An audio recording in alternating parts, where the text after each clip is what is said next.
Here's a question. Well, I posed. Here's a question. Let's have a real question. Can men and women work together in the workplace? Yes, I do it. How do you know? Because I work with a lot of women. Right. Well, it's been happening for what, 40 years? And things are deteriorating very rapidly at the moment in terms of the relationships between men and women. It's like we don't know if men and women can work together successfully. But in what ways? Because in the sexual harassment way. Because 40 years ago, I would have been. Well, I don't know if I was a white man, I would have been Jacqueline's boss, and I could have done whatever I wanted, right? And that there would be almost no recourse that a woman who's working under me would have. Now they have some recourse. I mean, is that a? There was recourse back then too. You could take people to the police. You could. Do you think that was happening a lot? I mean, like, I think it's a dreadful thing to have to go to the police if you've been sexually assaulted. If you feel like there's a reduction in harm, right? That things are bad. So you feel like right now the atmosphere in corporate workplace is the exact same that it was 40 years ago? No, but I'm not sure. I'm not saying that it's any better. It's not any better. Well, maybe it is. What is? I guess not to ask you to sort of prove a negative, but I think that there's plenty of evidence if you look at all the stories that are coming out. Do you not feel like any of the stories that you've heard about what Hollywood is like, do you feel like that's not evidence that this is a problem? Evidence that Hollywood is a problem? Yeah. Yeah, but when I look at Hollywood, all these people coming out of Hollywood talking about how sexual misbehavior is a problem, and I think people in Hollywood are talking about that, they've been capitalizing on sexual misbehavior for like 100 years. But that, I mean, look, those are unrelated in a lot of ways. Yeah, like you as a professor should know like about correlation and causation. Like you're basically saying, well, you know, there have been movies with sex in it, therefore a PA on the set of a movie, of course, should be expected to be sexually harassed. No, I'm saying those two are separate worlds in any sort of pure logical sense. Like that is just a classic mix-up of correlation and why are they separate worlds? We don't know how to draw the boundaries. Because here's the question. So do you feel like any movie that has, like, if you talk about sex in your classroom, or if you talk about sort of sexual behavior in your classroom, and another classroom does not talk about sexual behavior at all, you feel like your classroom would have a higher chance or higher incidence rate of sexual assault or harassment? No, but I would say that if I was part of an organization that built entire dozens of careers on sexual provocativeness, I would be very careful about like waving the ethical flag in the sexual wars. So you think Hollywood doesn't exploit sex? Hasn't the feminists been saying that for 30 years? The entire entertainment industry does nothing but exploit women sexually. Is that true or not? And if it is true, then aren't they contributing to the problem? And if they're contributing to the problem, then where's all the ethical... But you're arguing at that point that Hollywood is one sort of totemic idea, that it is one sort of... that a woman who works in entertainment must then like pledge allegiance to this idea of sort of totemic Hollywood and not come out and give her story. Like you're saying that she's like somehow complicit in all of it. The degree to which we're all complicit in what's going on is unspecified. I said already, you know, we don't know how to have an adult conversation about sex. It's not surprising. It's not the least bit surprising. So, I guess I don't like. So then, what is it then? Like, because this seems to be like the sort of collectivist thinking that you rail against. You know, you're saying that Hollywood is one thing, and that Hollywood made its own bed, and therefore Hollywood should not speak about this issue because they're the ones that were pushing this agenda. No, it isn't that they shouldn't speak about it.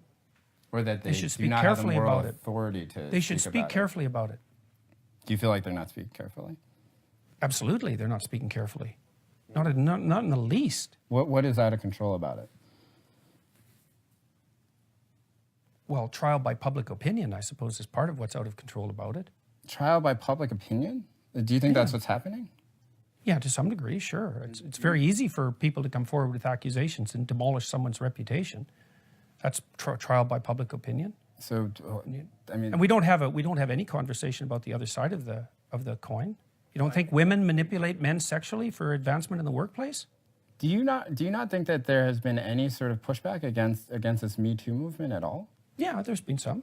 Okay, so then what do you mean we don't have conversations about the other side? It seems like every time I read any sort of publication, it's split more or less 50-50 and actually increasingly more towards like maybe this thing is out of control. It seems like that narrative is certainly out there. Yeah, true. It has started to emerge in the last couple of weeks. That's true.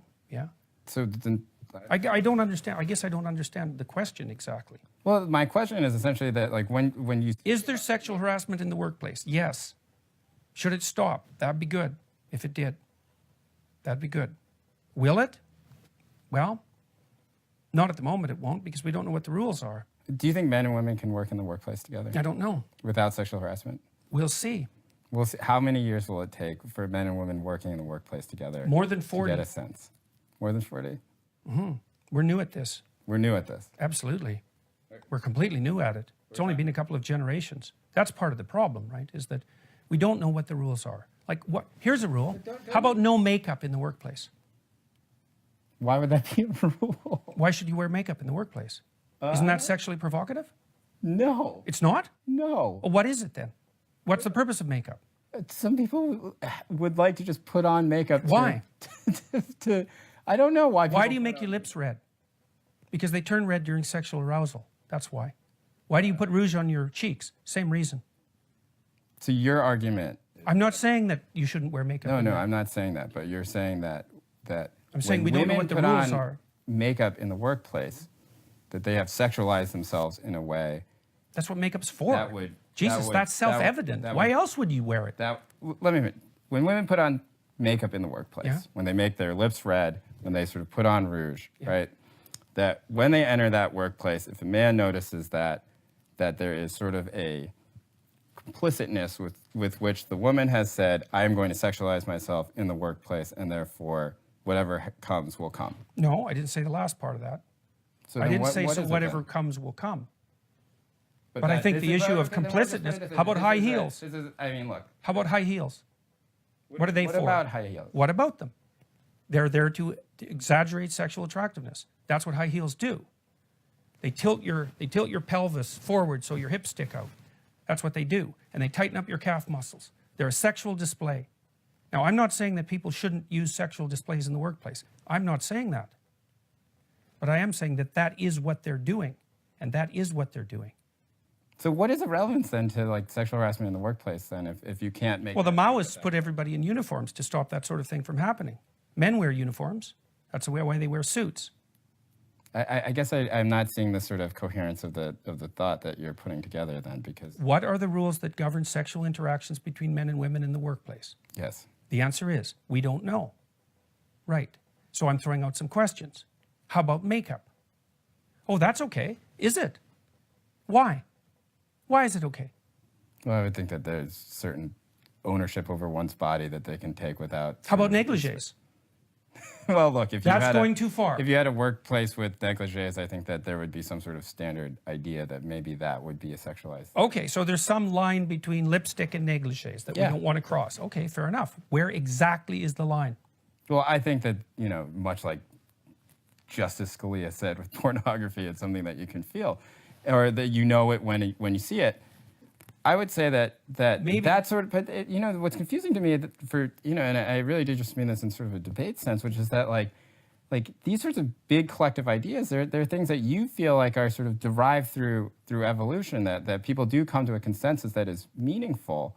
I don't think that anyone would say that wearing makeup to the office is in some ways like sexually deviant or something like that, or that it's inviting a sort of atmosphere of sexuality within the workplace. I would say that. You the would second say part, sure. It's exactly what it's doing. Okay, Why so else would you wear lipstick? Complete the thought for me then, because that's the part that I'd like for you to do. Like, complete the thought. A woman. I'm not saying that women shouldn't do it. And I'm also not saying that it should be banned. But I'm saying that you're absolutely naive if you don't think that that has anything to do with sexuality. Or Obviously sexual it does. harassment? Does it have something to do with sexual harassment in the workplace? I don't know. Because I don't know what the rules should be that govern the interactions between men and women in the workplace. I don't believe that. Should people be allowed to flirt in the workplace? Do you feel that, let's just, yes or no question, do you feel like women wearing makeup in the workplace contributes to sexual harassment in the workplace? Sure, it contributes.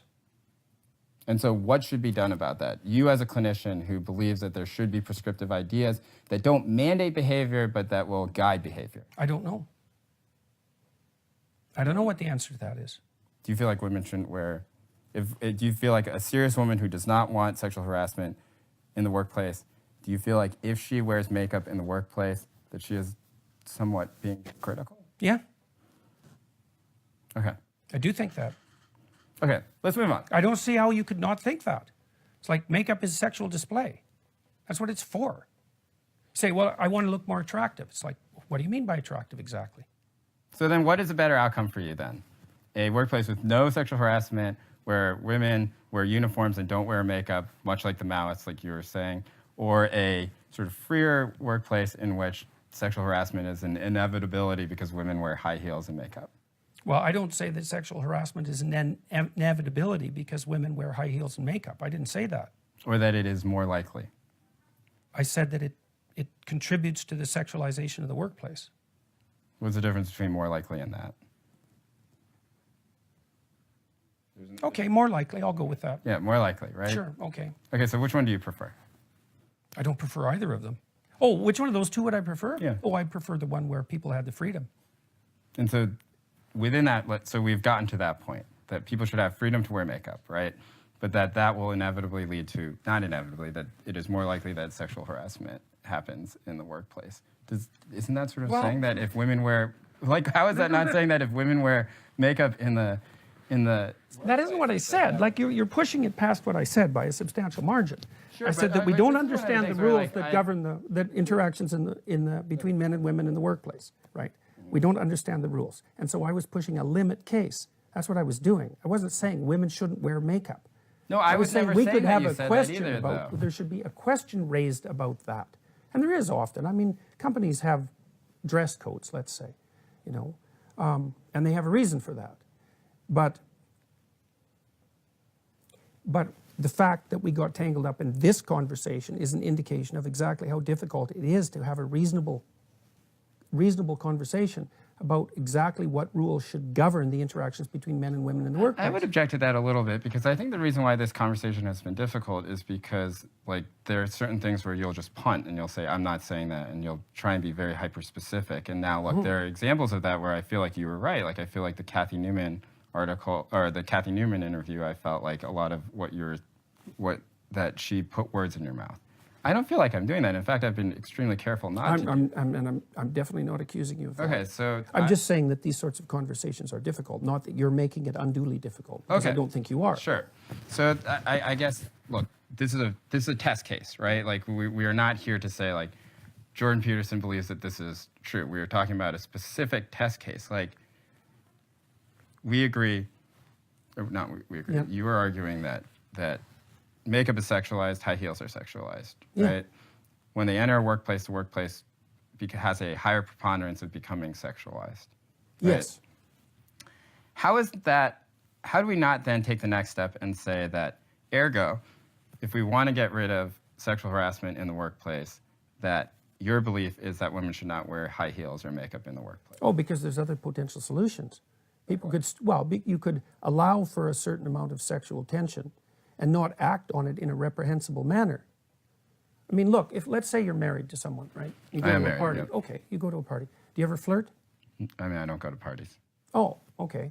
Do you ever flirt at all? No, honestly Okay, not. but do you know how? But that is, no, not really. Okay, well, I mean, so, like, then I'm a so terrible that's not example. so good. Yeah. Well, look, one of the things that's enjoyable about the interactions between men and women, even if you're married, is an element of flirtatiousness that can underscore the interaction. Okay, you don't want to get rid of that. It's too tyrannical to get rid of that. But you're playing with fire. You have to know that you're playing with fire. And so there's going to be some sexual provocativeness in the workplace, let's say, both ways. But you're playing with fire. And you need to know what the rules are. We don't know what the rules are. Okay, how about what if I said it is okay to flirt with your coworker from time to time, but, you know, don't grab them in the privates? Well, that seems, I think we could agree that might be a reasonable start, right? But then, of course, you still have the problem of exactly what constitutes acceptable flirting. Do you feel like the majority of people then who are sort of in this Me Too movement right now, who have been speaking out, Yeah. I mean, do you really think all of them are saying that you can't flirt at all? Or do you think most of them are saying, you just don't grab me in the privates? Because I just, as somebody who also has read about this, who's studied it quite a bit, who has followed it very intensely, it really does seem like the message is like, hey, like, don't pull your robe off, don't grab me in the boobs. No, I think it's worse than that. You do? Yeah, well, look at what happened with NBC. Now you're supposed to report your coworkers if you suspect them of romantic entanglements. That's been true about American, that is one symptom. But this is a policy now. It is. It's a It's a horrible policy at policy. one company about And sort of it's this NBC. industry-wide Yeah, and about it's this part of the industry-wide response to this. problem. Yeah, it's a response to it, but it's a bad response. You said, like, is it only about not being grabbed? It's like, no, it's not only about that. If it was only about not being grabbed, would you be okay with it? Well, I'm not in favor of people being involuntarily grabbed. I'm not in favor of sexual harassment or sexual assault, and not in the least. I already told you what I think. I'm a sexual conservative. Sure. I don't think people should have sex on the first date. I think they should be very careful with sex, right? So I'm not in the camp of let's grab each other under the mistletoe at the Christmas party, because what the hell? I'm not in that camp. I'm in the be bloody careful camp, and don't step out of line, and don't have designs on your secretary when you hire her. I think that's all appalling. But I don't think we're capable of having an adult conversation about it. Not as a culture, not even a bit. Let's say that the result of all of this, of the Me Too movement, is that perhaps there are some policies which might strike a sort of civil libertarian such as yourself, or somebody who believes in individual freedom as a bit oppressive, but that women stop getting grabbed in the privates. I don't think that's what will happen. This is the collateral damage from that. Yeah, no, I is don't that, think that'll is that happen. not a win? Is that not a win for somebody who doesn't think that women should be grabbed in the privates? I don't think that's what will happen. Why? Because I don't think that the ideas that are being put forth have the kind of power that will transform people's behavior in a reasonable manner. Okay, that's very vague. Can you just No, talk it's about not. it? You've essentially said, well, I don't believe that the ideas are going to work. They're not concrete enough. They're not concrete enough? Yeah. I mean, I think that almost every big media organization has specifically rewritten their policies in the past few months with very concrete examples of things that are not okay. I mean, like, do you not think that those are concrete enough? Well, maybe. It's possible. I don't know the policies well enough to be certain. My sense generally is that, like, what would you say it? Outraged mob activism generally doesn't translate very well into intelligent policy. But, you know, it's possible that but some it does things, lead to change. we'll see. No